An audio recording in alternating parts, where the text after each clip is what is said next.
Feliz jueves 7 de mayo del 2020. Estamos en el caso de los municipios que no tienen ningún caso de coronavirus, a 10 días de la posibilidad de apertura de actividades económicas y normales.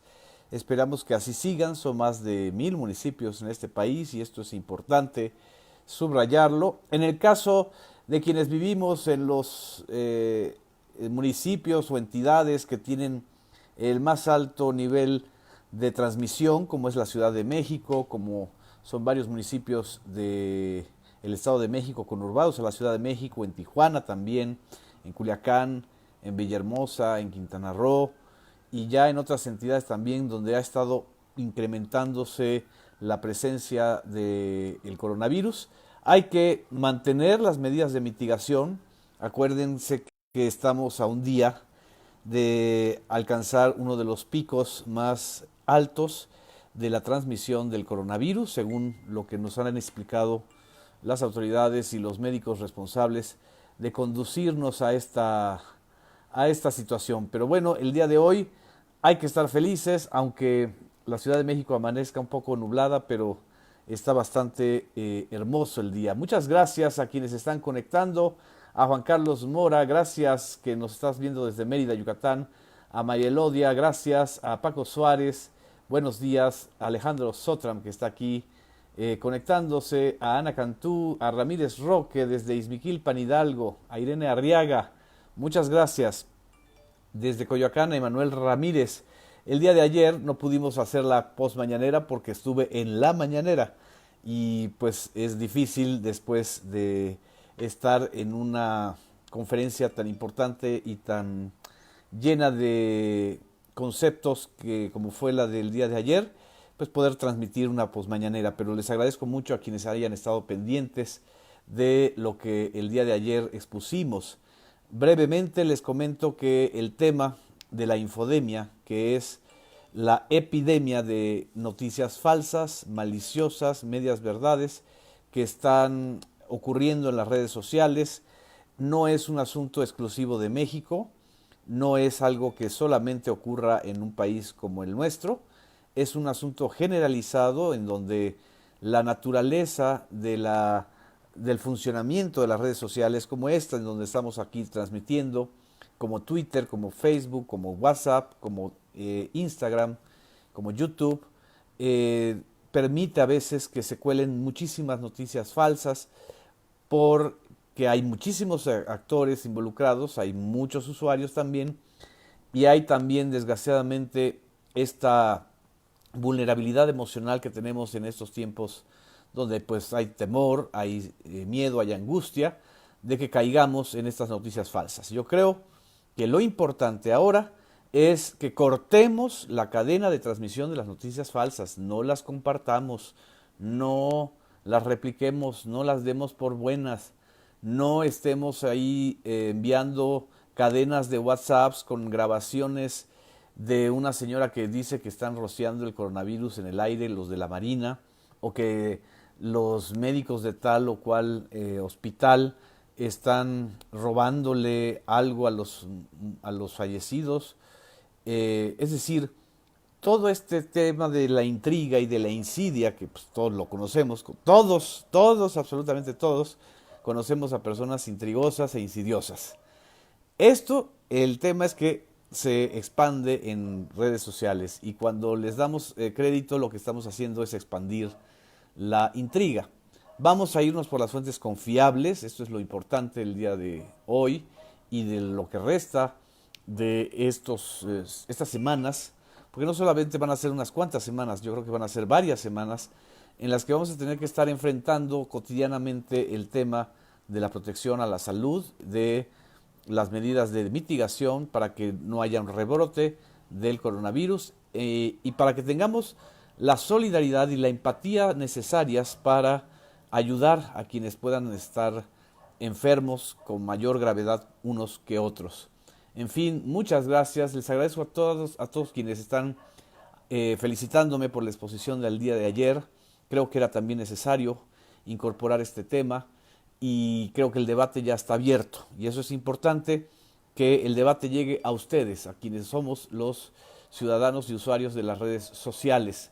Gracias a todos y a todas los que nos están aquí comentando. Dice Betty Aro, desgraciadamente hay mucha ignorancia en mucha gente. La ignorancia hay que combatirla, es nuestra labor, al menos en mi caso, como comunicador, como responsable de medios públicos, es una responsabilidad combatir esa ignorancia y difundir la información. Por eso precisamente hacemos estas post mañaneras. Pues miren, aquí hay una falsa noticia, que el viernes deben cerrar todos los negocios a las 4 p.m.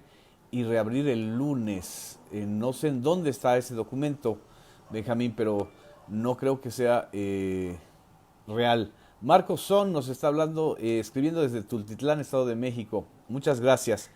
¿Qué fue lo que ocurrió el día de hoy en la conferencia matutina?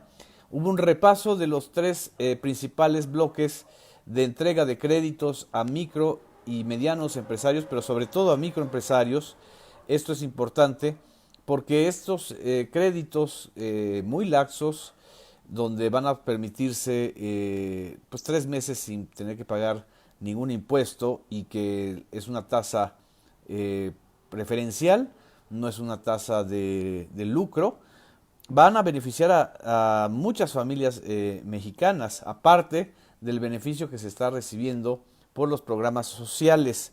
La Secretaría de Economía informó que en esta primera semana de dispersión de apoyos financieros se otorgaron 172,309 créditos por 25,000 pesos y el 98% de estos créditos están llegando a empresas muy pequeñas o microempresas que son la base además de la actividad económica de este país, son los que dan más empleo, son los que tienen el mayor volumen de padrón en la Secretaría de Economía y en el IMSS. A su vez, el titular del Seguro Social, el doctor Zoé Robledo, informó que los créditos solidarios a las empresas registradas en la institución ya se han otorgado 115,000 créditos y esto significa ya un porcentaje, pues ya más de la sexta parte de los 647,000 créditos que se van a entregar. Tandas del Bienestar, lo explicó Rocío Mejía, con esta tasa cero, no hay ninguna tasa de interés, busca la consolidación de la empresa familiar y el primer apoyo es de 6,000 pesos hasta completar los 25,000 pesos, conforme se vayan cumpliendo los pagos de 6,000 pesos. Se han entregado hasta ahora 68,000 créditos de las tandas para el bienestar, de un total de 500,000 créditos planteados. El día de ayer, el presidente sostuvo una reunión con especialistas para analizar cómo se va a desarrollar la reapertura gradual de la actividad económica, de la actividad educativa, de la actividad social, cultural. Quizá no vamos a retornar al 100% a la normalidad de un día para otro, pero dijo que se continuarán reforzando con equipo médico aquellas entidades que tengan la mayor tasa de incidencia del coronavirus, que son Quintana Roo, Baja California, el Estado de México y la Ciudad de México.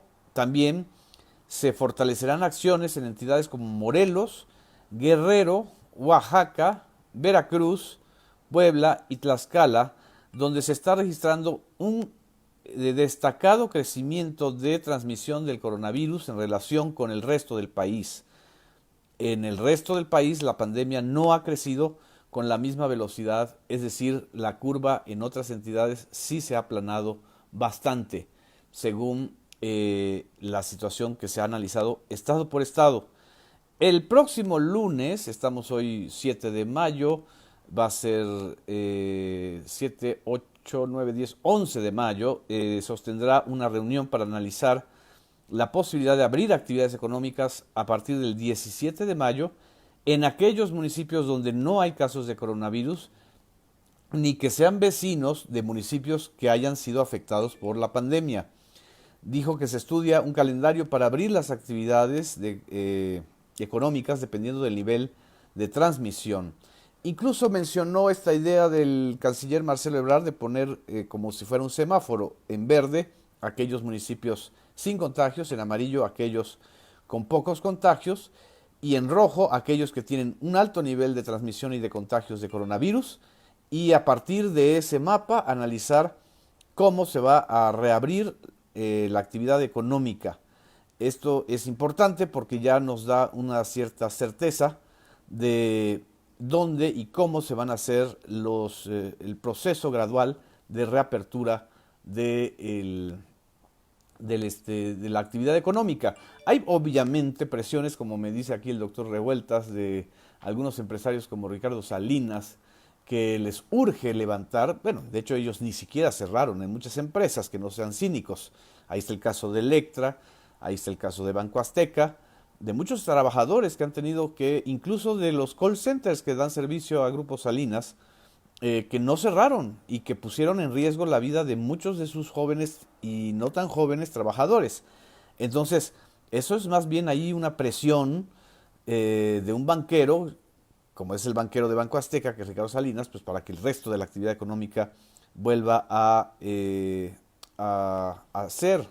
Pero aquí el tema es que abrir de manera indiscriminada y desordenada, como está sucediendo en otros países, o simple y sencillamente no respetar las medidas de mitigación, como está ocurriendo ahorita en Gran Bretaña, eleva la posibilidad de que el virus y los enfermos graves saturen hospitales, la situación sea todavía más delicada de lo que ya es y se pierdan más vidas humanas. Esto creo que es el balance difícil entre el equilibrio difícil que había dicho López Obrador entre el derecho a la salud y la salud de millones de mexicanos y la salud económica y la necesidad económica y empresarial de millones de mexicanos también que viven al día, que viven de su salario y que tienen la necesidad de volver a las actividades económicas. Este balance, este equilibrio es el que hay que entender y tener un método para poder ejercerlo. El día de ayer también los empresarios del Consejo Coordinador Empresarial dijeron que le entregaron al presidente una serie de propuestas, más de 60, para generar empleos, y el presidente López Obrador dijo que esas propuestas merecen su respeto y protección. Sostuvo que la mayoría de los empresarios han actuado con responsabilidad y lo que rechazó es que no se va a endeudar al país ni se va a destinar recursos del erario público o de las reservas del país, de las reservas del Banco de México, en el rescate a empresarios grandes, como ocurrió con el FOBAPROA. Esto lo ha dicho de manera constante. Sobre el tema el polémico tema de la compra de ventiladores de la delegación de el IMSS en Hidalgo, Zoé Robledo explicó que están en el proceso de investigación y de intercambio de documentación con la delegada del IMSS en Hidalgo, Claudia se llama, y con la Secretaría de la Función Pública. López Obrador agregó que se deben aceptar las opiniones de los otros gobernadores, incluyendo al del gobernador de Puebla, Miguel Barbosa, incluso también el del secretario de Salud, José Narro Robles, ex rector de la UNAM, que el día de ayer pues ocupó una parte de la conferencia de coronavirus del doctor Hugo López-Gatell. Narro está diciendo, o está publicando, o está haciendo que otros publiquen, porque también está promoviendo una especie de nado sincronizado, por decirlo de manera elegante, de opiniones en contra de las medidas que se han tomado, diciendo que son ocurrencias, que no hay nada que esté sustentado, que no se está aplanando la curva, pero tampoco él está diciendo la verdad completa, no está diciendo qué otros datos tiene, pero mucho menos está asumiendo por lo menos la corresponsabilidad. Ojalá y el señor Narro la asumiera, de que él fue secretario de salud en un país que tuvo 327 hospitales desmantelados, que se hicieron enormes negocios de contrataciones para construir absolutos elefantes blancos, y el señor José Narro no dice nada de su corresponsabilidad al respecto. Esto no solo es cinismo, esto es criminal. Y evidentemente hay sectores de la opinión pública que santifican a José Narro, pero el señor Narro no está diciendo que tampoco él ha tenido experiencia alguna en manejo de epidemias. Ya ni siquiera Felipe Calderón tiene estos desplantes de José Narro. En fin, esta es parte de lo que se comentó en una larga conferencia matutina del día de hoy. Se reiteró que no va a haber condonación de impuestos y ya casi al final de la conferencia matutina el presidente Andrés Manuel López Obrador ejemplificó con el caso de Humberto Moreira, el polémico ex gobernador de Coahuila, cómo el panismo en el poder negociaba y hacía cochupos para simular que iba a ir en contra de un gran corrupto como Humberto Moreira, que endeudó a su entidad, y luego lo exoneraba porque habían presiones y habían ya cochupos y arreglos con el grupo Atlacomulco, del cual era parte Enrique Peña Nieto, entonces gobernador del Estado de México y futuro candidato presidencial. Este tipo pues de cochupos era lo que no se puede aceptar, y lo que dijo López Obrador es que esto es parte del manejo hipócrita de la lucha contra la corrupción que existió en los últimos 18 años, por lo menos. Vamos a escuchar esta parte. Del presidente constitucional. Entonces se le exonera. Luego viene otra campaña y vuelven a decir los de este partido: hay que enjuiciar al señor Moreira. Y ahí me tocó pues mostrar el oficio donde lo habían exonerado. Entonces, ¿por qué engañar a la gente? Si se hacen enjuagues, si se hacen acuerdos del presidente. Está hablando del episodio del 2012 cuando el PAN acusa a Humberto Moreira. Por cierto, esta información salió en exclusiva en el periódico Reforma, de que está vinculado al narcotráfico y de que desvió millones de pesos del erario de Coahuila para su beneficio personal o el beneficio de unas redes empresariales que estaban dependiendo de él. Lo que no dijo es que la propia Procuraduría General de la República exoneró antes a Humberto Moreira. Era el payaso de las cachetadas de este pimponeo que tenían Felipe Calderón y Enrique Peña Nieto, o el PAN y el PRI, para simular que había competencia, pero en realidad era: vamos a sacrificar a algunos en la hoguera mediática para obtener rédito electoral, pero en términos concretos no vamos a hacer nada.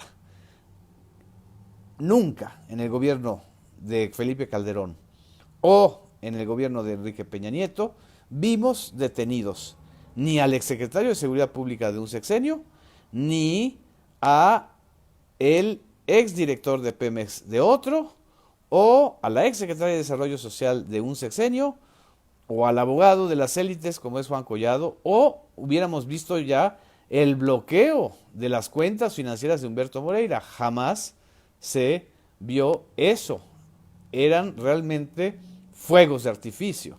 Eso es parte de lo que comentó el día de hoy el presidente López Obrador, y ya al final pues hizo toda una explicación histórica, que es parte de lo que también es la esencia de las conferencias matutinas. Muchas gracias a ustedes, a todas y a todos los que nos siguen aquí comentando. Les mando un abrazo. Beatriz Barros Orcasitas, te quiero mucho y te mando un abrazo también muy fuerte. Y nos vemos el día de mañana en nuestra post mañanera del viernes 8 de mayo. Gracias, sean felices.